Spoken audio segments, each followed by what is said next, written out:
ನಮಸ್ಕಾರ, very good morning. ನಿಮ್ಮ ಜೊತೆ ನಾನು ಹರೀಶ್ ನಾಗರಾಜು. ಶಾಸಕರೊಬ್ಬರ ನಡೆ ಈಗ ಮತ್ತೊಮ್ಮೆ ಜನರ ಆಕ್ರೋಶಕ್ಕೆ ಕಾರಣ ಆಗಿದೆ. ಹಾಗಾದ್ರೆ ಏನ್ ನಡೀತು? ಮೊದಲ ಬ್ರೇಕಿಂಗ್ ನ್ಯೂಸ್. ಕಲ್ಲು ಒಡೆದವರಿಗೆ ಇದೆಂಥ ಓಲೈಕೆ? ಸಮಾಜದ ಸ್ವಾಸ್ಥ್ಯ ಕೆಡಿಸಿದವರಿಗೆ ಸಹಾಯ ಹಸ್ತಾನ. ಜಮೀರ್ ಅಹಮದ್ ಖಾನ್ ಇದೆಂಥ ನಡೆ? Breaking news.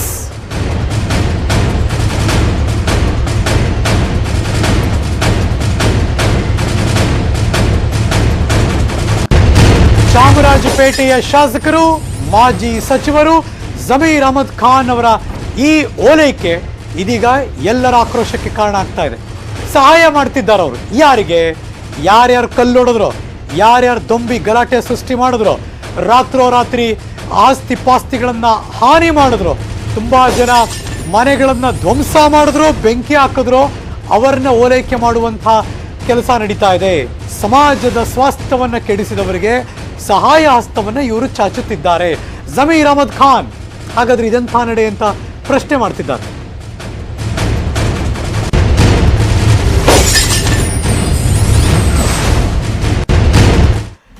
ಇದರ ಮುಂದುವರಿದ ಭಾಗ. ಹುಬ್ಬಳ್ಳಿ ಗಲಭೆ ಪ್ರಕರಣದ ಆರೋಪಿಗಳಿಗೆ ಸಹಾಯ ಮಾಡ್ತಿದ್ದಾರೆ ಜಮೀರ್ ಅಹಮದ್ ಖಾನ್ ಅವರು. ಸಹಾಯ ಹಸ್ತ ಚಾಚ್ತಿದ್ದಾರೆ. ಯಾರ್ಯಾರು ಅರೆಸ್ಟ್ ಆಗಿದ್ದಾರೋ ಅವರ ಕುಟುಂಬಗಳಿಗೆ ಈಗ ಸಹಾಯ ಮಾಡೋಕೆ ನಿಂತರು. ಯಾಕೆ? ರಂಜಾನ್ ಹಬ್ಬದ ಆಚರಣೆ ಈಗ. ಹಾಗಾಗಿ ಅವ್ರಿಗೆ ದುಡ್ಡು ಕೊಡ್ತೀವಿ, ಅವ್ರಿಗೆ ಏನ್ ಬೇಕೋ ಸವಲತ್ತು ಕೊಡ್ತೀವಿ ಅಂತ ಅನೌನ್ಸ್ ಮಾಡಿದ್ರು Zameer Ahmed Khan. Breaking news number 2.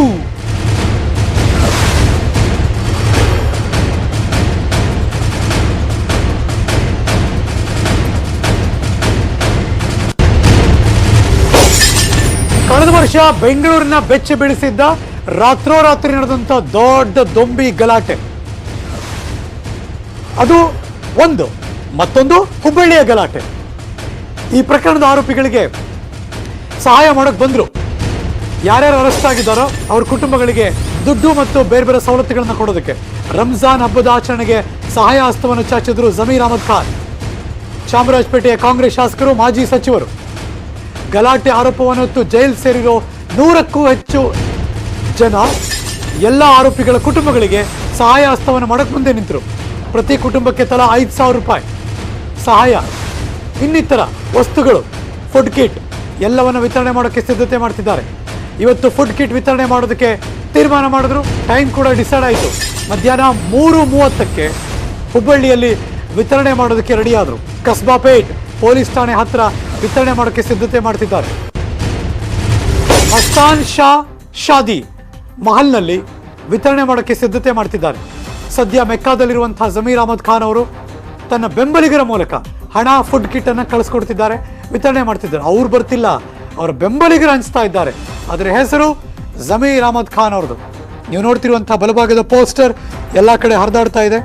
ಆ ಪೋಸ್ಟರ್ ಹೇಳುತ್ತೆ ಕ್ಲಿಯರ್ ಆಗಿ ಯಾರ್ಯಾರು ಬಂಧನಕ್ಕೊಳಗಾಗಿದ್ದಾರೆ, ಆ ಕುಟುಂಬದ ತಾಯಂದಿರಿಗೆ, ಹೆಣ್ಣುಮಕ್ಕಳಿಗೆ, ಪುಟ್ಟ ಮಕ್ಕಳಿಗೆ ಪವಿತ್ರ ರಂಜಾನ್ ಹಬ್ಬದ ಆಚರಣೆಗೆ ಸಹಾಯ ಹಸ್ತ ಮಾಡ್ತಿದ್ದೀವಿ. ನಾನು ಮೆಕ್ಕಾದ ಪವಿತ್ರ ರಂಜಾನ್ ಆಚರಣೆ ಸೇವೆಯಲ್ಲಿದ್ದೀನಿ. ನಮ್ಮ ತಂಡದ ಸ್ನೇಹಿತರು ಕುಟುಂಬದ ತಾಯಂದಿರಿಗೆ, ಮಕ್ಕಳಿಗೆ, ಹೆಣ್ಮಕ್ಕಳಿಗೆ ಫುಡ್ ಕಿಟ್ ಕೊಡ್ತಾರೆ, 5,000 ರೂಪಾಯಿ ದುಡ್ಡು ಕೂಡ ಕೊಡ್ತಾರೆ. ಇವತ್ತು ಮಧ್ಯಾಹ್ನ 3:30ಕ್ಕೆ ಮಸ್ತಾನ್ ಶಾ ಶಾದಿ ಮಹಲ್, ಕಸ್ಬಾಪೇಟ್ ಪೊಲೀಸ್ ಸ್ಟೇಷನ್ ಹತ್ರ, ಮಸ್ತಾನ್ ಸೋಫಾ, ಹಳೆ ಹುಬ್ಬಳ್ಳಿ ಇದು ಅಂತ BZ ಜಮೀರ್ ಅಹಮದ್ ಖಾನ್ ಶಾಸಕರು, ಮಾಜಿ ಸಚಿವರು. ಶುಕ್ರವಾರ ಇದು ಕೇವಲ ತಾಯಂದಿರ ಮತ್ತು ಹೆಣ್ಣು ಮಕ್ಕಳ, ಪುಟ್ಟ ಮಕ್ಕಳ ವರ್ಷಕ್ಕೊಮ್ಮೆ ಬರುವ ಪವಿತ್ರ ರಂಜಾನ್ ಹಬ್ಬ ಆಚರಣೆ ಆಗ್ತಾ ಇದೆ. ಎಲ್ಲರಿಗೂ ಒಳ್ಳೇದಾಗಲಿ, ಒಳ್ಳೆ ಬುದ್ಧಿ ಕೊಡಲಿ, ಪ್ರಾರ್ಥನೆ ಮಾಡ್ತೀನಿ ನಾನು ಅಂತ ಜಮೀರ್ ಅಹಮದ್ ಖಾನ್ ಈ ಮೂಲಕ ಅನೌನ್ಸ್ ಮಾಡಿದ್ರು.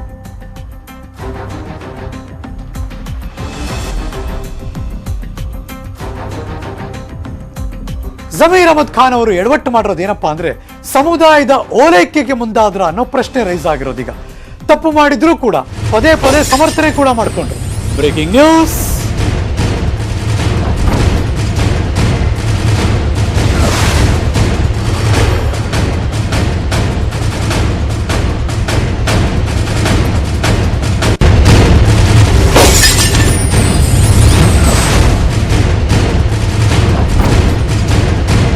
ಬಾದ್ರಾಯನ್ಪುರ ಆರೋಪಿಗಳಿಗೆ ನೆರವು ನೀಡಿದ್ರು.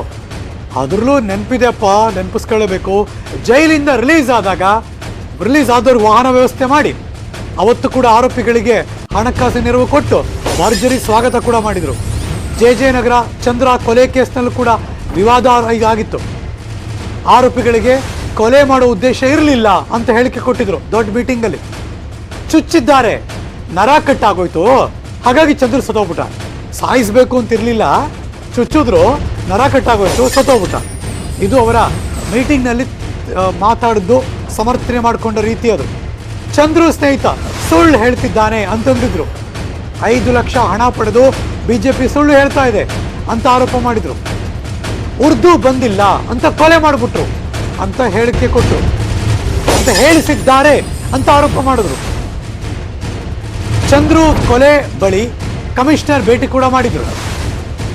ಆರೋಪಿಗಳ ರಕ್ಷಣೆಗೆ ಹೋಗಿದ್ರು ಜಮೀರ್ ಅಹಮದ್ ಖಾನ್ ಅಂತ ಆರೋಪ ಮಾಡಿದ್ರು.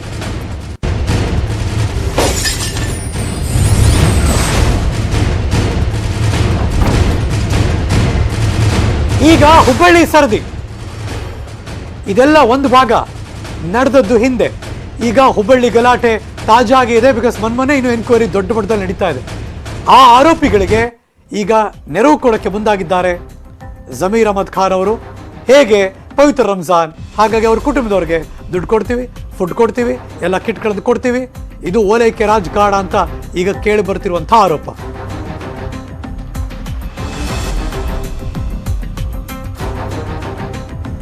ನೀವು ನೋಡ್ತಿರುವಂತಹ ಬೆಳವಣಿಗೆ ಪಾದರಾಯನಪುರ ಪ್ರಕರಣ ಇಡೀ ಬೆಂಗಳೂರಿನ ಬೆಚ್ಚಿ ಬೀಳಿಸಿದ್ದು.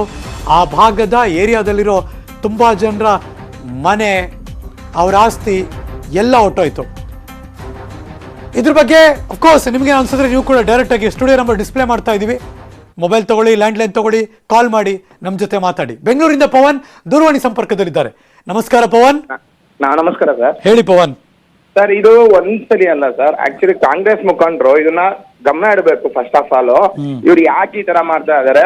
ಒಬ್ರು ಶಾಸಕರಾಗಿ ನಮ್ಮ ಪಕ್ಷಕ್ಕೆ ಸಂಬಂಧಪಟ್ಟವರಾಗಿ ಈ ತರ ಮಾಡೋದ್ರಿಂದ ಜನಗಳಿಗೆ ಏನ್ ಸಂದೇಶ ಹೋಗುತ್ತೆ? ಫಸ್ಟ್ ಆಫ್ ಆಲ್ ಹೋಗ್ಲಿ, ನವೀನ್ ಸತ್ ಹೋದ್ರಲ್ಲ ಶಿವಮೊಗ್ಗದಲ್ಲಿ, ಇವ್ರು ಯಾವತ್ತರ ಒಂದೇ ಒಂದಿನ ಸಹಾಯಹಸ್ತ ಮಾಡಿದಾರ? ಇವ್ರು ಸಮಾನತೆ ಅಂತ ಹೇಳ್ತಾರಲ್ಲ, ಹೋಗ್ಲಿ ಮೊನ್ನೆ ಇವ್ರು ಕೊಲೆ ಆಯ್ತಲ್ಲ, ತೋರ್ಸಕ್ ಮಾತ್ರ 5 ಲಕ್ಷ ಕೊಟ್ರು, 10 ಲಕ್ಷ ಕೊಟ್ರು ಅಂತ ಹೇಳ್ತಾರ. ಇದ್ರ ಬಗ್ಗೆ ಎನ್ಕ್ವೈರಿ ಮಾಡಿದಾರ? ಹೋಗ್ಲಿ. ಪಾದರಾಯನಪುರ ಪ್ರಕರಣದಲ್ಲಿ ತುಂಬಾ ಜನರ ಮನೆಗೆ ಬೆಂಕಿ ಬಿತ್ತು. ಹ್ಞೂ ಸರ್. ಹೆಲ್ಪ್ ಮಾಡಿದ್ ಯಾರು ಅವ್ರಿಗೆ? ಅವರು ಅದೇ ಸರ್, ಅದನ್ನ ಯಾಕೆ ಈ ತರ ಮಾಡ್ತಾರೆ? ಪ್ರಚೋದನೆ ಮಾಡ್ತೀಯ ಸರ್. ಆಕ್ಚುಲಿ ಇವರು ಈ ತರ ಮಾಡಕ್ ಹೋಗ್ಬಾರ್ದು. ಈಗ ನಾವುಗಳು ಹಿಂದೂಗಳಾಗಿ ನಾವು ಇವ್ರ ಬಗ್ಗೆ ಏನಂತ ಅನ್ಕೋಬೇಕು? ಅವ್ರ ನಾವೀಗ ಓಟ್ ಹಾಕೋರ್ ಆಗ್ಬಿಟ್ಟು ಈ ಮನುಷ್ಯರು ಯಾಕೆ ಈ ತರ ಮಾಡ್ತಾ ಇದಾರೆ? ಜನಪ್ರತಿನಿಧಿಯಾಗಿ ಈ ತರ ಮಾಡಿದ್ರೆ ತಪ್ಪಲ್ವಾ ಸರ್?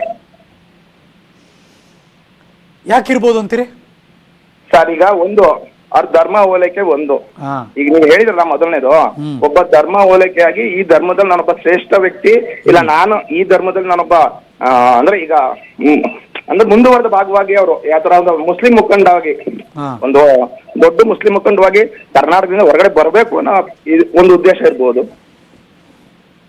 ಪದೇ ಪದೇ ಜಸ್ಟಿಫೈ ಮಾಡ್ಕೋತಾರೆ. ಮೊನ್ನೆ ಒಂದು ಕೊಲೆ ಆಯ್ತು, ಚಂದ್ರು ಕೊಲೆ, ಗೊತ್ತಲ್ಲ ನಿಮ್ಗೆ? ಹೌದು ಸರ್, ಚಂದ್ರು ಕೊಲೆ. ಹೌದು ಸರ್. ಕೊಲೆ ಮಾಡ್ಬೇಕು ಅಂತ ಇರ್ಲಿಲ್ಲ, ನರ ಕಟ್ಟಾಗೋಯ್ತು, ಸತ್ತೋಗ್ಬಿಟ್ಟ ಅವನು ಅಂದ್ರು. ಸರ್, ಆಮೇಲೆ ಅದನ್ನ ಇನ್ನೊಂದು ಹೇಳ್ತಾರೆ, 5 ಲಕ್ಷ ಕೊಟ್ಬಿಟ್ಟು ಬಿಜೆಪಿ ಅವರು ಅವ್ರಿಗೆ ಹಿಂಗ್ ಮಾಡಿ ಸರ್. ಇದೆಲ್ಲ ಈಗ ಆಯ್ತು ಸರ್, ಡಿಜೆಯಲ್ಲಿ ತುಂಬಾ ಈ ತರ ಗಲಾಟೆಗಳಾಯ್ತು. ಹಾಗಾದ್ರೆ ಪ್ರತಿಯೊಬ್ಬರಿಗೂ ಈ ತರ ಮಾಡಿದ್ದಾರೆ ಅಂತ ಅರ್ಥ ಸರ್? ತಪ್ಪಲ್ವಾ ಸರ್? ಈಗ ಸರ್, ಯಾರು ಯಾವ್ದೇ ಕೊಲೆ ಮಾಡ್ಲಿ, ಈಗ ಒಂದು ಪೊಲೀಸರಿಗೆ ಬಿಡ್ತಾರೆ, ಪೊಲೀಸರು ಎನ್ಕ್ವೈರಿ ಮಾಡ್ಬಿಟ್ಟು ಯಾವ್ದಾರ ಒಂದು ವಿಚಾರ ಹೇಳ್ತಾರೆ, ಈ ತರ ಹಿಂಗಾಗಿದೆ, ಈ ತರ ಹಿಂಗಾಗಿದೆ ಅಂತ. ಅದಕ್ಕೆ ಮತ್ತೇನ್ ಬಣ್ಣ ಕಟ್ತಾರೆ ಗೊತ್ತಾ ಸರ್? ಇಲ್ಲ ಇದು ಏನಾಗಿದೆ ಅಂತಂದ್ರೆ ಗೊತ್ತಾಗ್ದಲೇ ಆಗಿದ್ ಕತೆ. ಇದು ಯಾರೋ ಪ್ರಚೋದನೆ ಮಾಡಿದ್ದಾರೆ ಅಂತ ಹುಡುಗರಲ್ಲ ಇವರು. ಈ ತರ ಸಮಾಜಕ್ಕೆ ಈ ತರ ಮೆಸೇಜಸ್ ಹೋಗ್ತಾ ಹೋದ್ರೆ ಈಗ ನಾವುಗಳು, ಈಗ ಇವ್ರು ಹೇಳ್ತಾರೆ, ಈಗ ಮೊನ್ನೆ ಸಿ.ಟಿ. ರವಿ ಅವರು ಸುವರ್ಣದಲ್ಲಿ ಮಾತಾಡ್ಬೇಕಾದ್ರೆ ಹೇಳಿದ್ರು, ಮುಸ್ಲಿಮ್ಸರಿಗೆ ಯಾವುದೇ ಕಾರಣಕ್ಕೂ ಇಲ್ಲಿ ಭದ್ರತೆ ಇಲ್ಲ, ಕ್ರಿಶ್ಚಿಯನ್ಸಿಗೆ ಇಲ್ಲ ಅಂತ ಹೇಳ್ತಾರೆ. ಈಗ ನಮಗೆ ಹೆದರಿಕೆ ಆಗ್ತಾ ಇದೆ. ಇಂಥ ವ್ಯಕ್ತಿಗಳು ಇವ್ರು ಸಪೋರ್ಟ್ ಮಾಡ್ತೀಯಲ್ಲ, ನಾವುಗಳು ಹಿಂದೂಗಳಾಗಿ ನಮಗೆ ಭದ್ರತೆ ಇದೆಯಾ ಅಂತ ನಮಗೆ ಅನಿಸ್ತಾ ಇದೆ ಇವಾಗ. ಆಕ್ಚುಲಿ ಏನಾದ್ರು ಕ್ವಶನ್ ಮಾರ್ಕ್ ಇದೆಯಾ ಪವನ್? ಅಲ್ಪಸಂಖ್ಯಾತರು ನಿಜವಾಗ್ಲೂ ಯಾರು ಅಂತ ಏನಾದ್ರು ನಿಮಗೆ? ಸರ್, ಕ್ವಶನ್ ಮಾರ್ಕ್ ಆತರ ಯಾವ್ದು ಇಲ್ಲ ಸರ್. ಈಗ ನಾವೆಲ್ಲ ಒಂದೇ ಅಂತ ಅನ್ಕೊಂಡಿದ್ವಿ. ಒಂದೇ ಅನ್ಕೊಂಡ್ರೆ ಎಲ್ಲಾ ವ್ಯಕ್ತಿಗಳು ಎಲ್ಲ ಲೆಕ್ಕಾಚಾರಕ್ಕೂ ನೀಟಾಗಿ ನೋಡ್ಕೋಬೇಕು. ಒಬ್ಬ ಸಮಾಜ ವ್ಯಕ್ತಿ, ಒಬ್ಬ MLA ಆಗಿರಂದ್ರೆ ಪ್ರತಿಯೊಬ್ಬರಿಗೂ MLA ಸರ್. MLA ಅಂದಾಗ ಬರೀ ಮುಸ್ಲಿಮ್ಸ್ ಓಟ್ ಹಾಕಿರ್ಲ ಸರ್, ಹಿಂದೂಗಳು ಹಾಕಿರ್ತಾರೆ, ಕ್ರಿಶ್ಚಿಯನ್ಸ್ಗಳು ಹಾಕಿರ್ತಾರೆ ಸರ್. ಅಂತ ವ್ಯಕ್ತಿಗಳನ್ನ ದೂರ ಇರಬೇಕು ಸರ್. ರಾಜಕೀಯವಾಗಿ ಬಳಸ್ಕೊಳಕ್ ಹೋಗ್ಬಾರ್ದು. ಅಂತ ವ್ಯಕ್ತಿಗಳು ದೂರ ಇರಬೇಕು. ಒಂದು ಪೊಲೀಸ್ ಎನ್ಕ್ವೈರಿ ನಡೀತಿದ್ದಾಗ ನೀಟಾಗ ಎನ್ಕ್ವೈರಿ ಪ್ರೋತ್ಸಾಹ ಮಾಡ್ಬೇಕು. ಅಂತ ವ್ಯಕ್ತಿಗಳು ದೂರ ಅಂದ್ರೆ ಇಂಥ ವ್ಯಕ್ತಿಗಳು ದೂರ ಇಟ್ರೆ ಆಕ್ಚುಲಿ ಇನ್ನೊಂದು, ಯಾರ್ಯಾರು ಈ ಗಲಭೆಯಲ್ಲಿ ಅರೆಸ್ಟ್ ಆಗಿದಾರೋ ಕಿರಾತಕರು, ಅವ್ರ ಕುಟುಂಬಕ್ಕೆ ಅಂತಾರೆ, ಬಡ ಕುಟುಂಬಕ್ಕೆ ಅಂತಾರೆ. ಈ ಬೇರೆಯವ್ರು ಎಷ್ಟೊಂದು ಜನ ಬಡವರು ಇಲ್ವಾ? ಬೇರೆ ಎಷ್ಟೊಂದು ಜನ ಅವ್ರ ಸಮುದಾಯದಲ್ಲೂ ಬೇರೆ ಸಮುದಾಯದಲ್ಲೂ ಅವ್ರ ಕಾನ್ಸ್ಟಿಟ್ಯೂನ್ಸಿಲಿ ಇಲ್ವಾ? ಅವ್ರಿಗೆ ಯಾಕಾಗಲ್ಲ? ಇದ್ದಾರೆ ಸರ್, ತುಂಬಾ ಜನ ಇದ್ದಾರೆ. ಇವ್ರು ಈ ತರ ಪ್ರಚೋದನೆ ಮಾಡಿದ್ರೆ ಇನ್ನೊಂದ್ಸಲ ಏನ್ ಮಾಡ್ತಾರೆ ಗೊತ್ತಾ, ಈ ತರ ಪ್ರಚೋದನೆ ಮಾಡಿದ್ರೆ ಪ್ರವೋಕ್ ಆಗ್ತಾರೆ. ಯೂತ್ರು ಏನ್ ಮಾಡ್ತಾರೆ ಅಂದ್ರೆ ನೆಕ್ಸ್ಟ್ ಇದೇ ತರ ಮಾಡ್ತಾರೆ, ಬಿಡು ನಮ್ಮ ಇವ್ರು MLA ಇದ್ದಾರೆ ಬಿಡಿಸ್ಕೊಂತಾರೆ ಮಾಡ್ತಾರೆ. ಇದೇನಾದ್ರು ಸರ್ ಕೆಟ್ಟ ಮೆಸೇಜು, ತುಂಬಾ ಕೆಟ್ಟ ಮೆಸೇಜು. ಆಮೇಲೆ ನಾನು ಕಾಂಗ್ರೆಸ್ ಅಂತ ಒಂದೇ ಹೇಳ್ತಿಲ್ಲ, ಬಿಜೆಪಿ ವ್ಯಕ್ತಿಗಳು ಅಷ್ಟೇ. ಈ ತರ ಪ್ರಚೋದನೆ ಮಾಡೋ ವ್ಯಕ್ತಿಗಳನ್ನ ಫಸ್ಟ್ ಆಫ್ ಆಲ್ ದೂರ ಇಡಬೇಕು. ಯಾರು ಪ್ರವೋಕ್ ಮಾಡಬಾರ್ದು ಸರ್ ಈ ತರ ವ್ಯಕ್ತಿಗಳನ್ನ. ಪ್ರವೋಕ್ ಮಾಡಿದಷ್ಟು ಈ ತರ ಜಗಳಗಳು ಜಾಸ್ತಿ ಆಗುತ್ತೆ. ಥ್ಯಾಂಕ್ ಯು ಪವನ್, ನ್ಯೂಸ್ 18 ಜೊತೆ ಮಾತಾಡಿದ್ದಕ್ಕೆ. ಮಧ್ಯ ಕರ್ನಾಟಕ ದಾವಣಗೆರೆ ಭಾಗದಿಂದ ಹಾಲೇಶ್ ದೂರವಾಣಿ ಸಂಪರ್ಕದಲ್ಲಿದ್ದಾರೆ. ನಮಸ್ಕಾರ ಹಾಲೇಶ್ ಅವರೇ. ಹಾಲೇಶ್ ನಮಸ್ಕಾರ. ಹಾಲೇಶ್ ನನ್ನ ಧ್ವನಿ ಕೇಳಿಸ್ತಾ ಇದೆಯಾ? ಐ ಥಿಂಕ್ ಕಟ್ ಆಯಿತು ಅನ್ಸುತ್ತೆ. ಮತ್ತೆ ಇನ್ಯಾರು ಫೋನ್ ಮಾಡಿದ್ರೆ ಅವ್ರ ಕಾಲ್ ರಿಸೀವ್ ಮಾಡೋಣ. ಒಟ್ಟಲ್ಲಿ ಈಗ ಜನಾಕ್ರೋಶಕ್ಕೆ ಗುರಿಯಾಗಿರೋದು ಜಮೀರ್ ಅಹಮದ್ ಖಾನ್ ಅವರ ನಡೆ. ಅವ್ರು ಅಫ್ಕೋರ್ಸ್ ತುಂಬ ದೂರ ಇದ್ದಾರೆ, ಹಾಗಾಗಿ ನಾನಲ್ಲಿ ಇಲ್ಲ, ನನ್ನ ಕಡೆಯವರು ನಿಮಗೆಲ್ಲ ಸಹಾಯ ಮಾಡ್ತಾರೆ. ಯಾರ್ಯಾರು ಬಂದಿದ್ದಾರೋ ಅವರೆಲ್ಲರಿಗೂ ಕೂಡ ನನ್ನ ಸಹಾಯ ಇದ್ದೇ ಇದೆ. ಇದು ಜಮೀರ್ ಅಹಮದ್ ಖಾನ್ ಅವರ ಒಂದು ಪೋಸ್ಟರ್. ಆ ಪೋಸ್ಟರ್ ಈಗ ಸದ್ದು ಮಾಡ್ತಿದೆ, ಆಕ್ರೋಶಕ್ಕೆ ಗುರಿಯಾಗಿದೆ. ಅವ್ರನ್ನ ಮಾತ್ರ ಯಾಕೆ ಓಲೈಕೆ ಮಾಡ್ತಿದ್ದಾರೆ ಇವರು? ಈ ಮೂಲಕ ಸಮಾಜಕ್ಕೆ ಏನು ಮೆಸೇಜ್ ಪಾಸ್ ಮಾಡ್ತಿದ್ದಾರೆ? ಇದು ಪ್ರಚೋದನೆಯ ಮೆಸೇಜ್ ಆಗಲ್ವಾ ಹಾಗಿದ್ರೆ ಅನ್ನೋದು ಸಾರ್ವಜನಿಕರು ಈಗ ಅಫ್ಕೋರ್ಸ್ ಫೋನ್ ಮಾಡಿದವರೆಲ್ಲ ಹೇಳ್ತಿರೋದು. ತಪ್ಪು ಮಾಡಿದ್ರು ಕೂಡ ಪದೇ ಪದೇ ಅವ್ರನ್ನ ಸಮರ್ಥನೆ ಮಾಡ್ಕೊಳ್ಳೋದು, ಅವರ ಸಮುದಾಯದವರು ಅನ್ನೋ ಉದ್ದೇಶದಿಂದ ಈತಿ ಸಹಾಯ ಮಾಡೋದು. ಕೊಪ್ಪಳದಿಂದ ಮಂಜುನಾಥ್ ದೂರವಾಣಿ ಸಂಪರ್ಕದಲ್ಲಿದ್ದಾರೆ. ನಮಸ್ಕಾರ ರೀ ಮಂಜುನಾಥ್. ಮಂಜುನಾಥ್, ನನ್ನ ಧ್ವನಿ ಕೇಳಿಸಿದ್ಯಾ ಮಂಜು? ಓಕೆ, ಎಲ್ಲೋ ಸಮ್ ಟೆಕ್ನಿಕಲ್ ಗ್ಲಿಚ್ ಹೊಡಿತಾ ಇದೆ. ನನ್ನ ಫೋನ್ ಕಾಲ್ ಅನ್ಸುತ್ತೆ. ನನ್ನ ಟೆಕ್ನಿಕಲ್ ಟೀಮ್ ಅವ್ರು ಚೆಕ್ ಮಾಡ್ತಾರೆ, ಮತ್ತೆ ಮತ್ತೆ ಯಾರು ಫೋನ್ ಮಾಡ್ತಾರೆ ಅವ್ರ ಜೊತೆ ಮಾತಾಡೋ ಪ್ರಯತ್ನ ಮಾಡೋಣ.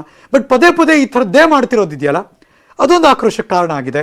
ದುಡ್ಡು ಕೊಡೋದು, ಸಹಾಯ ಮಾಡೋದು, ಯಾರೋ ಬಡವರಿದ್ದರೆ, ನಿರ್ಗತಿಕರಿದ್ದರೆ, ಅವರು ಜೀವನವನ್ನು ಸಾಗಿಸೋದಕ್ಕೆ ಕಷ್ಟ ಆಗ್ತಿದ್ರೆ ಮಾಡಲಿ. ಒಬ್ಬ ಜನಪ್ರತಿನಿಧಿಯಾಗಿ ಇರೋದೇ ಅದಕ್ಕೋಸ್ಕರ. ಸರ್ಕಾರದ ಯೋಜನೆಗಳು ಜನರಿಗೆ ತಲುಪಬೇಕು ಅಂದರೆ ಅದು ಸೇತುವೆಯಾಗಿ ಜನಪ್ರತಿನಿಧಿಗಳೇ ಕೆಲಸ ಮಾಡಬೇಕು. ಅದೆಲ್ಲವೂ ಕೂಡ ಬರಬೇಕು. ಏನು ಪರ್ಸನಲ್ ಪಾಕೆಟಿಂದ ತೆಗೆದುಕೊಡಿ ಅಂತನೂ ಅಲ್ಲ. ಅದು ಕರೆಕ್ಟಾಗಿ ನಿರ್ವಹಿಸ್ಬಿಟ್ರೆ ಜನಕ್ಕೆ ಆರಾಮಾಗ್ಬಿಡುತ್ತೆ.